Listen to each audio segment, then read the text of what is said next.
Good morning everyone and welcome to my class. Friends, आज का अपना टॉपिक है रासायनिक अभिक्रियाएं कि रासायनिक अभिक्रियाएं कौन कौन सी होती है उनके बारे में हम डिस्कस करेंगे। तो हमने इसके पहले वाली क्लास में हमने बात करी थी कि हमने अभिक्रियाओं के नाम बताए थे कुछ कि उन सभी अभिक्रियाओं को हम यहाँ पर अब एक्सप्लेन करने वाले हैं और उसी पर ये पूरा लेसन निर्भर करता है, मतलब पूरा लेसन में वो अभिक्रिया ही है। तो सबसे पहले हम बात करते हैं इसमें संयोजन अभिक्रिया कि संयोजन अभिक्रिया कहते किसे है। फर्स्ट ऑफ ऑल हम बात करें संयोजन अभिक्रिया। तो संयोजन अभिक्रिया के लिए मैं एक सिंपल सा आपको यहाँ पे उदाहरण लिखता हूँ, जैसे कि मैंने आपसे कल भी कहा था कि इसमें मोस्टली इस समीकरण का हम यूज़ कर सकते हैं, जैसे N2 + 3H2 = 2NH3। तो यहाँ पर क्या है फ्रेंड्स, नाइट्रोजन और हाइड्रोजन मिलकर क्या बन रहा है, अमोनिया बन रहा है।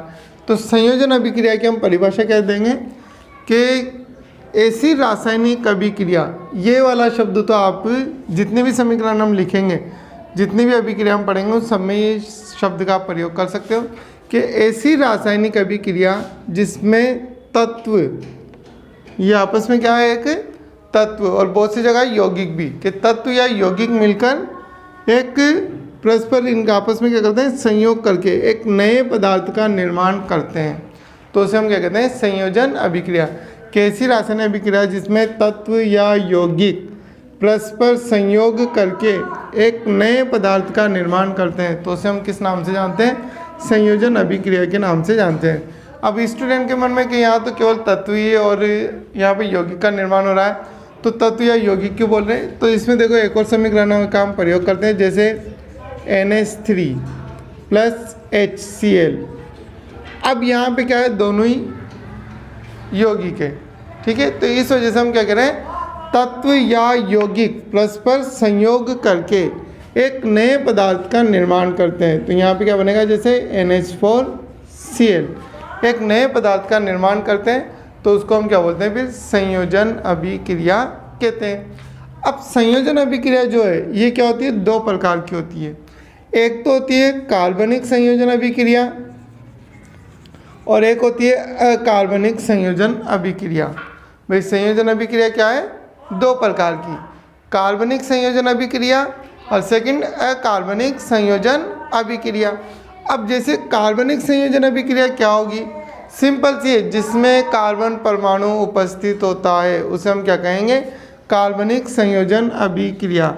जैसे कि हम यहाँ पे लिख सकते हैं फॉर एग्जांपल की अगर हम बात करें तो, जैसे C2H4 + H2 = C2H6। तो ये क्या हो गया, अपने यहाँ पर कार्बन परमाणु प्रेजेंट है, ठीक है फ्रेंड्स। तो जिसमें कार्बन परमाणु उपस्थित होता है उसे हम क्या कहेंगे, कार्बनिक संयोजन अभिक्रिया। यह हाइड्रोकार्बन है जो कि हम आगे के लेसन में पढ़ेंगे, तब इसके बारे में हम डिटेल में डिस्कस करेंगे। अभी फिलहाल हम बात करते हैं कि कार्बनिक संयोजन अभिक्रिया के ऐसी रासायनिक अभिक्रिया जिसमें कार्बन परमाणु उपस्थित, मतलब दो या दो से अधिक पदार्थ मिलकर एक नए पदार्थ का निर्माण करते हैं, उसे संयोजन अभिक्रिया, और उसमें कार्बन परमाणु उपस्थित होता है तो उसे हम कार्बनिक संयोजन अभिक्रिया कहते हैं। सेकंड है कार्बनिक संयोजन अभिक्रिया। तो ऊपर जो हमने दोनों समीकरणें जो लिखी है, ये दोनों क्या है, कार्बनिक संयोजन अभिक्रिया, क्योंकि इनमें कार्बन परमाणु उपस्थित नहीं है, इस वजह से इसे हम क्या कहेंगे, कार्बनिक संयोजन अभिक्रिया, और ये क्या है, कार्बनिक संयोजन अभिक्रिया। तो संयोजन अभिक्रिया की परिभाषा में एक बार फिर बोल देता हूँ कि ऐसी रासायनिक अभिक्रिया जिसमें तत्व या यौगिक परस्पर संयोग करके एक नए पदार्थ का निर्माण करते हैं, तो उसे हम क्या कहेंगे, संयोजन अभिक्रिया कहते हैं। अब हम बात करते हैं संयोजन, इसकी अपोजिट। संयोजन के अपोजिट क्या होगी भाई, वियोजन, ठीक है। संयोजन के अपोजिट वियोजन अभिक्रिया, वो इसकी अपोजिट हो जाएगी। अब इसको वियोजन या इसको हम एक और नाम अपघटन के नाम से भी इसको जानते हैं, इसको अपघटन के नाम से भी जाना जाता है। और ज़्यादातर जो डेफिनेशन होती है वियोजन की, अपघटन के नाम से पूछी जाती है, अपघटन के नाम से ही चलती है कि जो वियोजन अभिक्रिया होती है इसमें अपघटन का मतलब क्या होता है, टूटना, अपघटन का शाब्दिक अर्थ ही क्या होता है? टूटना, मतलब पदार्थ का छोटे छोटे टुकड़ों में टूटना। तो अपघटन का शाब्दिक अर्थ क्या होता है? टूटना होता है। तो जब कोई पदार्थ अपने ही सरल अणुओं में टूट जाता है, तो अभी जो मैंने इसके पहले जो समीकरण यूज़ करी थी, उसी समीकरण को आप क्या करो, अपोजिट उल्टी तरफ से लिख दो कि जैसे 2NH3। अब यहाँ पर कोई बड़ा पदार्थ है, कोई बड़ा अणु है, एक मान लो एक बड़ा अणु है, और ये अणु क्या है, अपने ही सरल अणुओं में टूट जाता है, मतलब छोटे छोटे टुकड़ों में टूट जाता है। परमाणु मूलक या आयनों में ये विभक्त हो जाता है।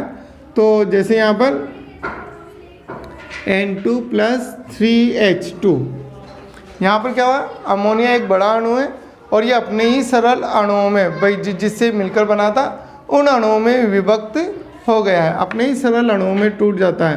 तो उसे हम क्या कहेंगे फिर? वियोजन या अपघटन अभिक्रिया।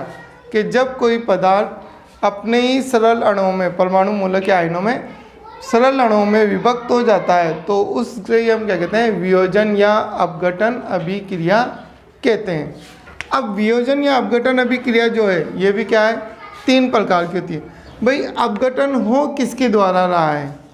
यह अभिक्रिया 3 प्रकार की है, और किस आधार पर है कि अपघटन किसके द्वारा हो रहा है? कि जैसे ताप के द्वारा, दाब के द्वारा, ऊष्मा के द्वारा, प्रकाश के द्वारा, कि अपघटन हो किसके द्वारा रहा है, उसके आधार पर इसको 3 कैटेगरी में डिवाइड किया गया है। तो जैसे यहाँ पर हम इसके समीकरण लिखते हैं कि इसको अपघटन को 3 कैटेगरी में किस प्रकार डिवाइड कर रहे हैं। कि जैसे फर्स्ट एक समीकरण तो ये, जैसे एक ये लिख दो यहाँ पर NaCl equal to Na plus और Cl माइनस, एक इसमें AgBr, तो इसमें Ag प्लस और Br माइनस। और एक समीकरण लिखते हैं हम फर्स्ट यहाँ पर, जैसे कैल्शियम कार्बोनेट्स,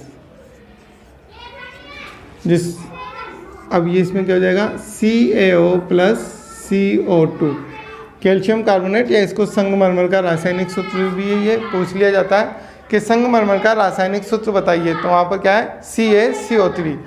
अब फ्रेंड्स यहाँ पर पदार्थों का क्या हो रहा है?